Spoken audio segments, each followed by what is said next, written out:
Imagine that you are a kid sitting alone in a room, and you are given a choice: eat this one marshmallow now, or wait until the person returns and you will receive another marshmallow. Would you wait?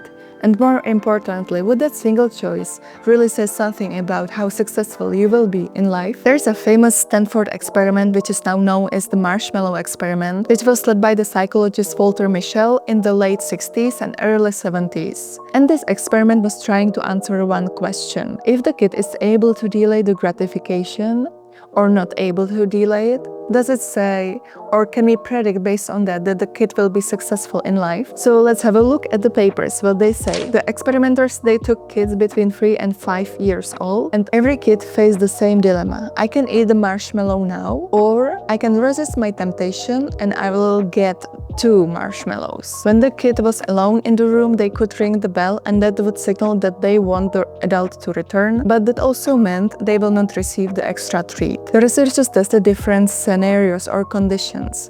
So some kids, they receive instruction: think of some nice, positive, funny things. And other kids, they did not receive such an instruction. Some kids, they had a treat in front of them. Some kids, they had the treat covered. This experiment by itself is interesting, but what's more interesting is what came after. Over the years, the researchers conducted 2 follow-up studies to see how the kids are doing in life. The first follow-up study was sent to their parents to see how the kids from the experiments are doing at school. Are they having good grades, bad grades? Is there any correlation between how we're able to wait for the treat and the grades they have at school? So when the scientists put all the data together, they found a pattern. The kids who were able to postpone the gratification, the kids who were able to wait and get the extra treat, there was this correlation how well they were performing at school. And then the scientists ran the second follow-up study, and it was when the kids from the experiments were already adults. So they sent questionnaires to them,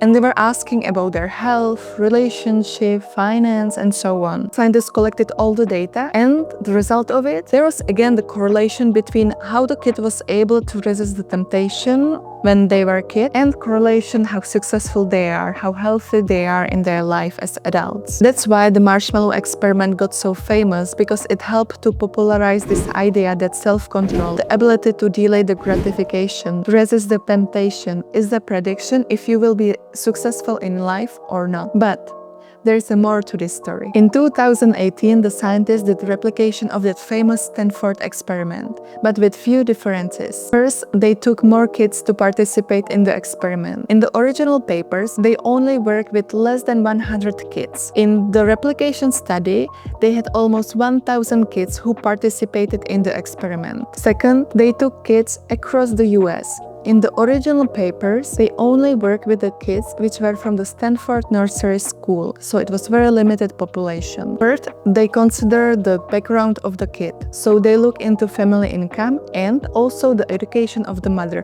if she completed a college or not. But the premise was same. The kids faced the same dilemma. All right, here's the deal.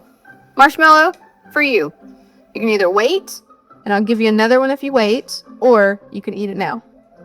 When I come back, I'll give you another. So then you'll have 2.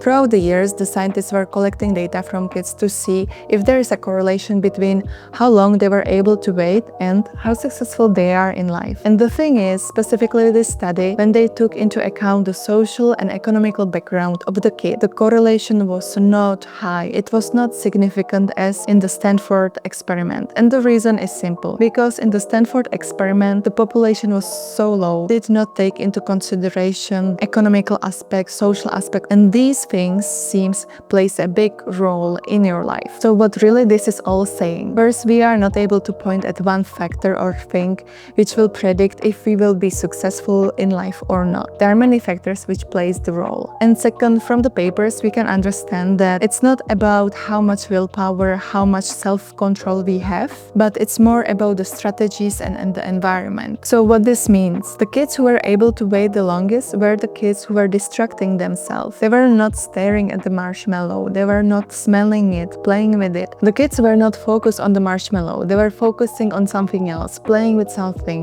imagining something. And that was the strategy, to lower the temptation and not trying to have the most willpower or self-control. Thank you for watching this video. It means a lot to me. And if I can ask you for a favor, please hit the like button, subscribe, and see you next time.